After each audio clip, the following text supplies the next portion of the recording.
ನಾವೇ ನೀವು ಭರವಸೆ ಕೊಟ್ಟಿದ್ದೀವಿ, ಎಲ್ಲಾ ಭರವಸೆ ಈಡೇರಿಸ್ತಕ್ಕಂಥ ಕೆಲಸ ಮಾಡಿದ್ವಿ. ಇವತ್ತೇ ನಿಮಗ ಗೃಹಲಕ್ಷ್ಮಿ ಮನೆಯಲ್ಲಿ ಇರ್ತಕ್ಕಂಥ ದೊಡ್ಡ ಮಹಿಳೆಗೆ 2,000 ರೂಪಾಯಿ ಬರ್ತಾ ಇದೆಯಲ್ಲಮ್ಮ, ಬರ್ತಾವ. ಆಮ್ಯಾಗ ಇದು ಗೃಹ ಜ್ಯೋತಿ ಕರೆಂಟ್ ಫ್ರೀ ಸಿಗ್ತಾ ಇದೆಯಮ್ಮ, ಕರೆಂಟ್ ಸಿಗ್ಲತ್ತಿಲ್ಲ. ಆಯ್ತು, ಅನ್ನಭಾಗ್ಯ 10 ಕೆಜಿ ಅಕ್ಕಿ ಸಿಗ್ಲತ್ತದ, 5 ಕೆಜಿ ಅಕ್ಕಿ 5 ಕೆಜಿ ರೊಕ್ಕ. ಯಾಕೆ ನಿಮಗೆ 5 ಕೆಜಿ ರೊಕ್ಕ ಕೊಡ್ಲತ್ತಿದ್ದೇವೆ ಅಂದ್ರ 5 ಕೆಜಿ ಅಕ್ಕಿ ಭಾರತ ಸರ್ಕಾರ ಏನ್ ಭಾರತೀಯ ಜನತಾ ಪಾರ್ಟಿ ಸರ್ಕಾರ ಅದ, ನಾವು ರೊಕ್ಕ ಕೊಡ್ತೇವೆ ಅಂದ್ರೆ ಅಕ್ಕಿ ಕೊಡಲ್ಲ, ಅದಕ್ಕೆ ನಾವು ನಿಮ್ಗೆ ರೊಕ್ಕ ಕೊಡ್ತಾ ಇದೀವಿ. ಆಮ್ಯಾಗ ಬಸ್ನಾಗ ಒಳ್ಳೇದೈತಿರಿ ಅಮ್ಮ, ಫ್ರೀ ಅದ. ಯಾರು ಮಾಡಿದ್ರು? ಕೈ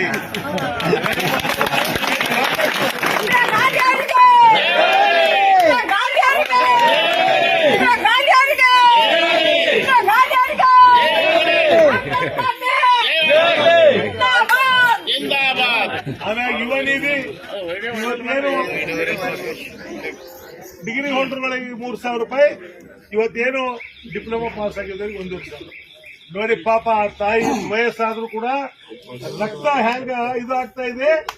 ಯಾವ ಪಕ್ಷ ಅಂದ್ರೆ ನನ್ನ ಸಲುವಾಗಿ ಅಂತಲ್ಲ, ಇವತ್ತು ಕಾಂಗ್ರೆಸ್ ಪಕ್ಷ, ಇವತ್ತು ಇಂದಿರಾ ಗಾಂಧಿ, ಸೋನಿಯಾ ಗಾಂಧಿ, ಇವತ್ತು ರಾಹುಲ್ ಗಾಂಧಿ, ಡಾಕ್ಟರ್ ಮಲ್ಲಿಕಾರ್ಜುನ್ ಖರ್ಗೆ ಅವರು, ಅದ್ರ ಜೊತೆಯಲ್ಲಿ ಸಿದ್ದರಾಮಯ್ಯಜಿಯವರು, ಡಿ ಕೆ ಶಿವಕುಮಾರ್ ಅವರು ಕೊಟ್ಟಂತ ಯೋಜನೆ ಏನಿದೆ, ಆ ಶಕ್ತಿ ಆ ತಾಯಿ ಬಳಿ ಬಂದು ಆ ತಾಯಿ ಗಂಟೆ ಘೋಷಣೆ ಮಾಡ್ತಾರೆ. ಇವತ್ತು ತಾವು ತಾಯಿ ಅಂದ್ರೆ ಕಳಕಳಿ ವಿನಂತಿ ಮಾಡ್ತೀನಿ, ನಿಮ್ಗೆಲ್ಲ ವ್ಯವಸ್ಥೆ ಆಗಿದೆ. ಕಾಂಗ್ರೆಸ್ ಪಕ್ಷ ಕೊಟ್ಟಿದೆ, ಕಾಂಗ್ರೆಸ್ ಪಕ್ಷಕ್ಕೆ ಓಟ್ ಹಾಕ್ಬೇಕಾ? ಕೈಗೆ ಹಾಕಿದ್ರೆ ಮತ್ತೆ ಮುಂದಿನ ಸ್ಕೀಮ್ ಮತ್ತೆ ಮುಂದೆ ಕೇಂದ್ರ ಸರ್ಕಾರ ಒಂದ್ ವೇಳೆ ಅಲ್ಲೊಂದು ಸರ್ಕಾರ ಬರ್ತಕ್ಕಂಥ ಪರಿಸ್ಥಿತಿ ಇದೆ, ಅಲ್ಲಿ ಬಂತು ಅಂದ್ರೆ ಮಹಿಳಾ ನ್ಯಾಯ ಅಂತೇಳಿ ಮಹಾಲಕ್ಷ್ಮಿ ಯೋಜನೆ ಮಾಡ್ತಾ ಇದೀವಿ. ಪ್ರತಿ ತಿಂಗಳು 8,500 ರೂಪಾಯಿ, 8,500 ಇದು 2,000 ರೂಪಾಯಿ ಕರ್ನಾಟಕ ಸರ್ಕಾರ. ನಿಮಗೆ ಪ್ರತಿ ತಿಂಗಳಿಗೆ 10,500 ರೂಪಾಯಿ. ಭಾರತೀಯ ಜನತಾ ಪಕ್ಷದವರು 10 ವರ್ಷದ ಕೇಂದ್ರದಲ್ಲಿದ್ದಾರೆ. ಇಂಥವೇನಾದ್ರೂ ಯೋಜನೆ ಕೊಟ್ರ ಬಡವ್ರ ಪರವಾಗಿ ಏನಾದ್ರು ಮಾಡ್ಯಾರ? ಏನು ಇಲ್ಲ, ಏನು ಮಾಡಂಗಿಲ್ಲ. ಅದಕ್ಕೆ ಈಗ ಚುನಾವಣೆ ಬಂದ ತಕ್ಷಣ ಅವ್ರು ಏನಾದ್ರು ಬಂದು ಹೇಳ್ತಾರ. ಅದಕ್ಕೆ ದಯಮಾಡಿ ತಾವ್ಯಾರು ಕೂಡ ತಲೆ ಕೊಡಬೇಡ್ರಿ.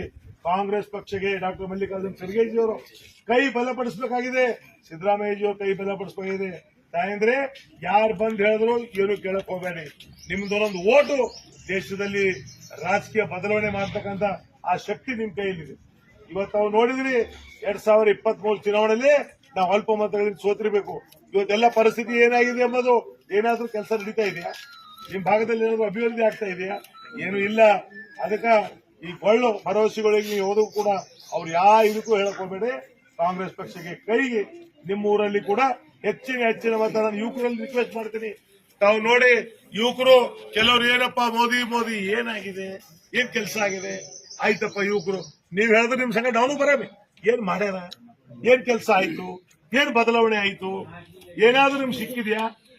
ಈ ಸುಮ್ಮನೆ ಅವ ಅಂತಾರ ಇವ ಅಂತಾರ ಅಂತ ಹೋದ್ರಲ್ಲ, ನಿಮ್ಗೆ ಏನಾದ್ರೂ ಬದಲಾವಣೆ ಕಂಡದೇನು?